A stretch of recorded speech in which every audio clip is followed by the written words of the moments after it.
Hello friends, Shashi Agarwal channel के अंदर मैं डॉक्टर शशि अग्रवाल आप सबको वेलकम करती हूँ। और आज का जो हमारा बेसिकली सब्जेक्ट है that is the financial management. और फाइनेंशियल मैनेजमेंट के अंदर भी वर्किंग कैपिटल मैनेजमेंट एक टॉपिक है।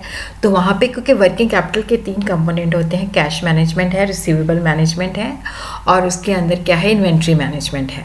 तो आज हम जो कैश मैनेजमेंट कंपोनेंट है उसके अंदर हम करने जा रहे हैं कैश मैनेजमेंट मॉडल।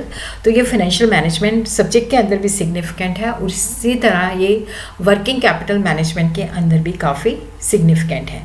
इसके जो रिटन नोट्स हैं, बामोल्स मॉडल का जो रिटन नोट्स हैं वो मेरे ब्लॉग पे पड़े हुए हैं, तो उसका डिस्क्रिप्शन के अंदर जो है मैं लिंक जो है टाइम देख के वहाँ पे मैं डाल दूँगी। तो आप वहाँ पे सीधे जो है इस नोट्स को जो है सीधे एक्सेस कर सकते हो, वो मैं डिस्क्रिप्शन के अंदर जो है इसका लिंक डाल दूँगी। और अगर आपको मेरा ये लेक्चर जो है सही लगता है तो इसको लाइक कीजिए, शेयर कीजिए और मेरे चैनल शशि अग्रवाल को सब्सक्राइब कीजिए। देखो, जो फर्म्स होती हैं वहाँ पे सबसे ज़्यादा समस्या ये होती है कि हमने कैश हर वक्त कितना रखना है, क्योंकि ये फाइनेंशियल मैनेजर की रिस्पॉन्सिबिलिटी होती है, ऑब्लिगेशन भी होती है, सिरदर्द भी होती है कि फर्म के पास जो है सफिशिएंट कैश होना चाहिए ताकि उसकी एक साउंड लिक्विडिटी पोजीशन बनी रहे। साउंड लिक्विडिटी पोजीशन का अर्थ है कि अगर कैश पोजीशन अच्छी है तो जो भी हमारी शॉर्ट टर्म ऑब्लिगेशंस होती हैं उसको हम बड़ी आसानी के साथ जो है सेट कर सकते हैं। और देखो, जो डे टू डे एक्सपेंसेस के लिए हमें रॉ मटेरियल परचेज करना है, मशीनों के अंदर ऑयल डालना है, या किसी मशीन की रिपेयर करवानी है, या किसी का वेजेस देना है, या किसी की सैलरी देनी है, या कोई भी एक्सपेंस जो है जो डे टू डे जो हमारे डे टू डे एक्सपेंसेस होते हैं, जो रूटीन एक्सपेंसेस होते हैं, तो उसके लिए हमने कितना कैश जो है अपने पास रखना है। तो फर्म जो है obviously operating cash balance for transaction, जो डे टू डे ट्रांजैक्शंस होती हैं उनके लिए कितना कैश मेंटेन करती है। और कई बार ये सेफ्टी स्टॉक के अंदर भी जो है एडिशनल कैश भी रखती है।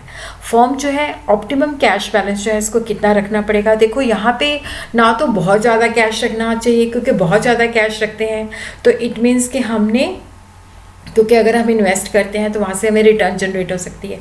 अगर बहुत कम कैश रखते हैं तो जो अपॉर्चुनिटीज़ होती हैं, जो शॉर्ट टर्म ऑब्लिगेशंस होती हैं, उसको हम पूरा नहीं कर सकते।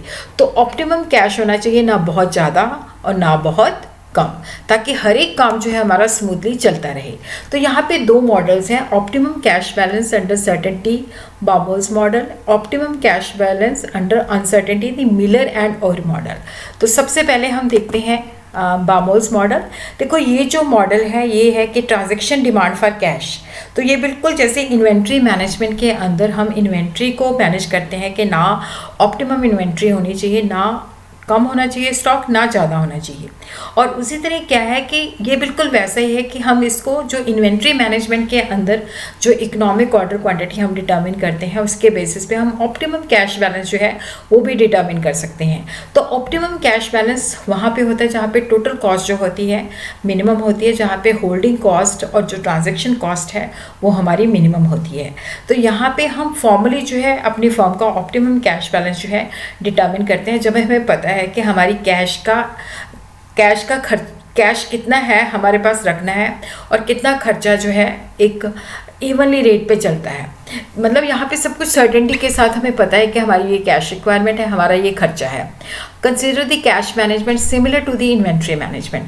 तो यहाँ पे होल्डिंग जो कैश इन्वेंट्री है, जो हमने कैश अपने पास रखना है, क्योंकि अगर हम ज़्यादा कैश रखते हैं तो उसकी अपॉर्चुनिटी कॉस्ट होती है क्योंकि हम उसको इन्वेस्ट नहीं कर रहे। और उसी तरह अगर हमने इन्वेस्ट किया हुआ है तो जब हम उनको कैश के अंदर कन्वर्ट करते हैं तो that is the transaction cost. तो यहाँ पे ये दोनों कॉस्ट जो होती हैं ऑपोजिट डायरेक्शन में जाती हैं। तो होल्डिंग कॉस्ट और ट्रांजैक्शन कॉस्ट के अंदर जो है बैलेंस हमने किस तरह से मेनटेन करना है। This theory relies on the trade-off between the liquidity provided by the holding money, कि अगर हम कैश को कैश फॉर्म में रखते हैं तो ऑब्वियसली हम ट्रांजैक्शन को कैरी ऑन कर सकते हैं। और उसी तरह अगर हम कैश फॉर्म में रखते हैं, कहीं और इन्वेस्ट नहीं किया, तो डेफिनेटली हमने उन पे इंटरेस्ट जो कमा सकते थे उसको हमने सेक्रीफाइस कर दिया, जो कि उसकी अपॉर्चुनिटी कॉस्ट है। तो ये इसकी अजम्पशन है, firm is able to forecast its cash needs with certainty. Firm को पता है कि मुझे कितना कैश चाहिए और फर्म की cash payment uniformly over a period of time, कि ये नहीं फ्लक्चुएट नहीं करती, पता होता है कि हमने पेमेंट करनी है। और ये सारा साइकिल वगैरह जो है उसको पता होता है। अपॉर्चुनिटी कॉस्ट जो होती है वो भी कांस्टेंट होती है। और यहाँ पे क्या होता है कि सेम ट्रांजैक्शन कॉस्ट, जैसे आज मैंने कुछ मार्केटेबल सिक्योरिटीज़ को कैश के अंदर कन्वर्ट किया, तो जो आज ट्रांजैक्शन कॉस्ट है वो ही कल रहेगी।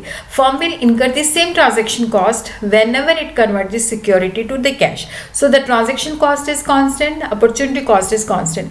Here we are going to understand with the help of this example. So this is the amount which we are going to have every time. Assuming the firm require cash balance of C, हमें C हम हर वक्त चाहिए, तो यहाँ पे हम क्या करते हैं, मार्केटेबल सिक्योरिटीज़ को सेल कर देते हैं। और उसके बाद क्या होता है कि धीरे धीरे देखो वो इस पीरियड के अंदर ख़त्म हो जाता है। Again we sell the marketable security, फिर हमारे पास इतना कैश आ जाता है, धीरे धीरे वो भी ख़त्म हो जाता है। तो ये पैटर्न चलता रहता है। तो यहाँ पे क्या है कि कैश बैलेंस जो है इवनली रिड्यूस होता है। तो एवरेज कैश बैलेंस जो है that is the C divided by 2। Holding cost for keeping the cash balance, opportunity cost कि अगर हमने कैश को कैश की फॉर्म में रखा है, सिक्योरिटीज़ की फॉर्म में नहीं रखा, तो हमने उस पर इंटरेस्ट जो है सेक्रीफाइस कर दिया। कि अगर मान लो जैसे मैंने 1 लाख अपने पास रखा है, तो अगर मैं 1 लाख कहीं पे इन्वेस्ट करती तो मुझे वहाँ से रिटर्न जनरेट होती, तो वो रिटर्न मैंने सेक्रीफाइस कर दिया क्योंकि मैंने उसको कैश की फॉर्म में रखा है। तो यहाँ पे हम अपॉर्चुनिटी कॉस्ट को कैलकुलेट करते हैं, डैट इज़ दी के, that is the holding cost. Firm की जो होल्डिंग कॉस्ट है उसको हम इस तरह से कैलकुलेट कर सकते हैं, K multiplied by C divided by 2।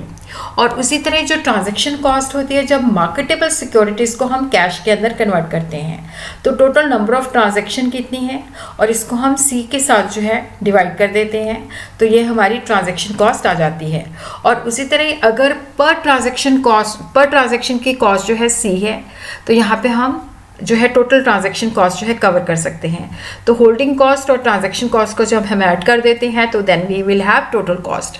और यहाँ पे मैंने आपको बताया था कि होल्डिंग कॉस्ट और ट्रांजैक्शन कॉस्ट दोनों ऑपोजिट डायरेक्शन के अंदर जाती हैं। जब हम लोग अपने पास कैश ज़्यादा रखते हैं तो होल्डिंग कॉस्ट जो होती है बढ़ जाती है, तो ट्रांजैक्शन कॉस्ट जो होती है वो रिड्यूस होनी शुरू हो जाती है, क्योंकि ऑब्वियसली हमने कैश को कैश की फॉर्म में ज़्यादा रखा हुआ है, तो हमें मार्केटेबल सिक्योरिटीज़ को कैश के अंदर कन्वर्ट करने की ज़रूरत कम पड़ती है।